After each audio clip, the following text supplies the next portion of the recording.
중국인들의 각종 이슈에 대한 현지 반응과 그와 관련된 여러 상식을 함께 전해드리는 오카쇼의 두 가지 이야기 시간입니다. 이번 시간에는 자동차 관련 이야기를 소개해 드리려고 합니다. 최근 중국 자동차 채널 한 곳은 러시아 언론들이 집중 조명한 한국 자동차 기업들의 러시아 복귀설을 몇 개의 주제로 나눠 보도하였습니다. 첫 번째는 러시아 정부가 한국과 일본 자동차 브랜드의 복귀를 위한 녹색 통로를 조용히 마련하고 있다는 글로 러시아 매체들의 보도에 따르면 이미 중국 자동차가 러시아 시장의 70%를 차지하고 있지만 미스슈틴 러시아 총리는 현대차, 토요타 등의 기업에 러브콜을 보내고 있는 중이라고 하였습니다. 미스슈틴 총리는 최근 있었던 국가연례 업무 보고에서 가장 먼저 러시아의 복귀 통행증을 받게 될 가능성이 높은 기업에 대한 조건을 명확히 하고 있었는데 1. 러시아 시장 철수를 선언했는지 2. 직원들을 어떻게 대우했는지 3. 러시아에서 최소한의 사업이라도 유지했는지 이 세 가지가 주요 판단 기준이 될 것이라면서 외부의 압력으로 인해 철수했지만 여전히 기술과 네트워크를 유지하며 경제적 손실을 감수한 상태로 복귀 여지를 남겨둔 기업들을 러시아가 다시 받지 않을 이유가 없고 특히나 독보적인 기술력을 가진 기업들도 높게 평가될 것이라는 내용입니다. 이런 움직임은 이탈리아 가전업체 아리스톤이 복귀하며 소문이 아닌 현실이 되어가고 있다며 자동차 업계에서는 일본, 프랑스 브랜드와 함께 한국 현대기아가 거론되고 있다고 적었는데 현대기아는 러시아 철수 이후에도 레닌그라드 지역 생산 공장이 남아있었고 사무소와 직원 일부 유지, 부품 공급 및 유지보수 서비스를 지속해와 일정한 금액만 투자된다면 복귀가 가능할 것으로 보이는 중이라고 하였습니다. 중국 채널 게시자는 중국차가 시장을 장악하고 있지만 러시아 정부가 이들을 환영하는 이유에 대해 러시아 소비자는 한일 자동차 품질과 기술력이 중국차보다 우수하다고 생각, 서방 기술을 선호하는 러시아 엘리트층, 자국 시장의 다양성 확보로 분석하였고 그 복귀 시기를 올해 여름 혹은 더 빠를 것으로 보며 브랜드들 간 경쟁이 심화될 것이라고 적었습니다.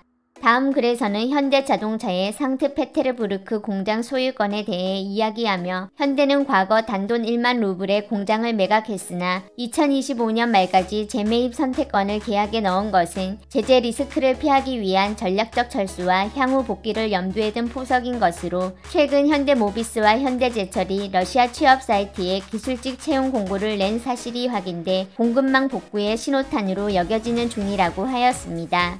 이에 대해 게시자는 중국 자동차 기업들이 지난 3년간 러시아 시장에서 기반을 다지고 공급망을 구축해 왔는데 한국 기업들은 이런 기반 위에 올라타 진입 리스크는 피하고 수익은 챙기려는 전략을 구사 중이라며 길은 중국이 닫고 차는 한국이 몬다는 말로 마치 한국이 중국의 러시아 시장 개척에 혜택을 보는 것처럼 표현하고 있었습니다. 그 밖에 또 다른 러시아 매체에 중국 차는 여전히 한국 제품과 비교가 어렵다는 러시아 전문가 발언에 대해 이는 중국의 발전을 모르는 러시아의 서방 기술에 대한 습관적인 숭배라는 분석글에 남겨진 것까지 일부 반응들을 선정해 정리해보았습니다. 러시아는 계속 서방을 동경해왔는데 그저 서방이 받아들이지 않았을 뿐인 거다. 중국 땅을 가장 많이 차지한 게 바로 러시아라고.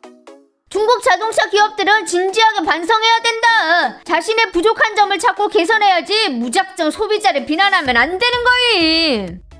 넌 우리가 러시아 돕고 있다고 생각하지만 사실 러시아는 우리가 빈틈 노리고 있다고 생각하는 거다. 서방 제재 틈탔던 임시 방편일 뿐이라 이런 상황으로 장기적으로 갈 생각 전혀 없었던 거임. 이란 서방 자동차 기업들은 원래 세계적으로 평판이 좋아서 조건만 되면 돌아와서 중국차를 대체하고 싶어 하겠지. 100% 안 되겠지. 품질이 전혀 쟤들 차랑 비교가 안 되니까. 쟤들 탓하지 마라. 우리가 만드는 물건이 전혀 품질을 안 챙긴 거니까. 외국에서는 애국 마케팅 할 수 없어서 물 빠지면 품질, 평판, 서비스 비교해야지. 스스로 생각을 좀 해봐라. 우리 편 속일 수는 있었겠지만 오래 갈 수 없다고. 몇 년 동안 중국 자동차 기업들은 AS도 없고 현지화 과정도 없었다. 러시아 생각에 손해보는 것 같은 거지. AS가 없어? 그럼 차 품질 완전 좋다는 뜻 아님? 수리 안 해도 되네. 품질 보증 없이 판 게 많았고 아직까지 부품 시장도 없는 거임. 잊지 마라. 러시아는 자본주의 국가고 차르의 핏줄까지 가지고 있으니까. 중국 한국차가 좋은지 나쁜지는 사용자가 결정하고 가장 발언권이 있는 거지 개인 채널하고 자동차 기업 자화자찬이 아니라. 해외에서 중국 제품은 저렴한 쓰레기 제품이라는 걸 잊지 말라고. 정상이네. 니들이 맨날 중국은 100% 러시아 석유를 왕창 사줄 거라고 생각하지만 사실 사우디, 이란 같은 곳에서도 사는 거고 양도 러시아보다 적지 않다고. 어쩔 땐 러시아가 2위, 3위, 심지어 4위야. 솔직히 품질이 진짜 그닥이잖아. 우리 자동차 기업이 이란 넘어섰냐? 겉은 넘어서셨겠지. 근데 속은 풀조각이잖아.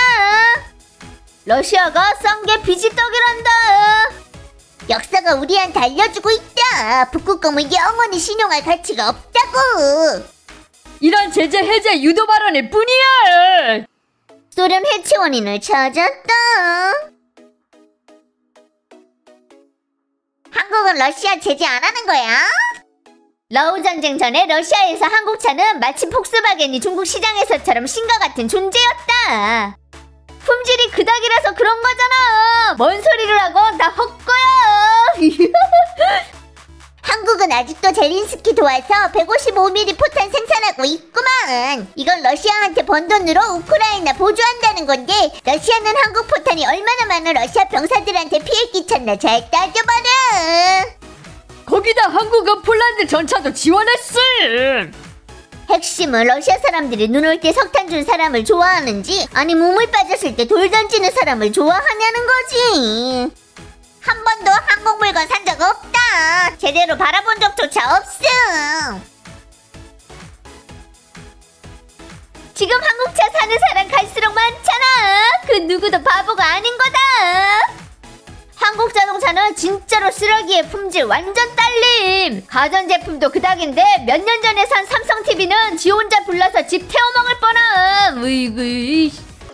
솔직히 말해서 모든 국산차는 아직도 한국차한테 최소 50년 이상 뒤처져 있다. 한국차는 토요타 제외하고 유일하게 완성차 생산 가능한 곳이고 엔진하고 변속기는 워즈오토 탑10 단골 손님임. 모든 국산차 합쳐도 한국차 품질하고 신뢰성에 미치지 못한다. 중국차는 간단한 방청도 제대로 하지 못하고 베껴서 조립하는 거 말고는 뭣도 없는 거고. 러시아가 숭배하는 한국차는 중국에서 이미 거의 퇴출이라 아무런 존재감 없으시지. 중국차랑 일본 렉서스, 독일 벤츠랑 비교하면 몰라도 현대 기아차한테 안 된다는 건 좀 과한 것 같다. GD 싱위의 L, 체리 루이오 시리즈 내연 기관차 내구성은 진작에 현대랑 동급됐고 조종성이 한국차보다 좋고 가성비가 헐 좋다니까. 일본 독일차 수준은 확실히 몇 년 더 따라잡아야 되는데 최고 수준 CNC 공작기계가 아직 개발 중이라 가공 정밀도가 부족하기 때문이다. 그냥 한국, 인도를 인정 못하겠다는 거구만. 최근 10년간 미국 자동차 품질 순위 중에 한국차가 월등히 앞섰다니까. 쟤들이 진작에 추월했어. 신이에는 한국에서 르노 로고 달고 불티나게 팔렸음. 웃기고 있네. GD 체리 같은 차는 완전 일본 한국차랑 비교 가치가 없는 거다. 미국 판매량 보면 아는 거지. 왜 중국 판매량은 안 보는 건데? 독일 한 내연 기관차는 지들이 러시아 시장에서 물러난 거지 우리한테 밀려난 게 아닌 거다. 중국차는 해외에서 인기 끌고 있고 고급 모델을 한국차한테도 뒤지지 않는다. 순전 헛소리다. 미국 독일길에 널린 게 한국차고 중국차는 여전히 저가 휘발유차 시장에 속한다. 전기차는 화웨이, 샤오미가 있어서 다행이지. 우리 쪽에서는 한국차 거의 안 보임. 아주 가끔 옛날 현대 기아나 구 벨징 현대 같은 거 정도고. 이쪽 사람들은 이미 한국차를 다 까먹어서 가끔 상리시켜주면 한국차도 있었지 하는 거지. 세계 판매량 3위가 뭘 의미하는 건데? 러시아가 중국차 단점 얘기한 건 좋은 일이다. 잘못된 건 그때그때 수정해서 손실 막아야지. 가격 빼놓고 품질 논하는 건 전부 다 헛소리다. 지금 중국차는 이미 5년 전과 비교해서 큰 발전 이뤘는데 싱이에가 한국에서 르노 엠블럼 달면 판매왕 되는 거라고. 아주 간단한 논리다. 중국은 러시아 지위를 위협할 수 있는 대국이지만 한국은 백날 대단해봤자 소국이니까. 이게 바로 러시아가 전면적으로 낙후된 근원인 거다. 왜냐면 쟤들은 신기술에 대해서 하나도 모르니까. 그저 시대에 뒤처진 이론이나 잊지 않고 글 써야 존재감 드러낼 수 있는 건데 안 그럼 도태당할 테니까. 한국한테조차도 무릎 꿇 테니 어쩐지 갈수록 못 산다 했다. 순수 일바 한바는 난 믿지 않는다. 사실 돈 받고 일처리해주는 수장인데 일하는 국제 여론시장에서 항상 이런 방식을 취했으니까. 불쌍한 러시아 것들. 다음 글에서는 현대자동차의 상트페테르부르크. 다음 글에서는 현대자동차의 아유씨 진짜. 러우전쟁 전에 러시아에서 한국차는 마치 폭스바겐이 엔진하고 변속기는 워즈워터 탑10 엔진하고 변속기는 워즈워터 탑10 단골 손님. 아우씨. 지리 싱위의 엘 체리 루이후. 이런 거.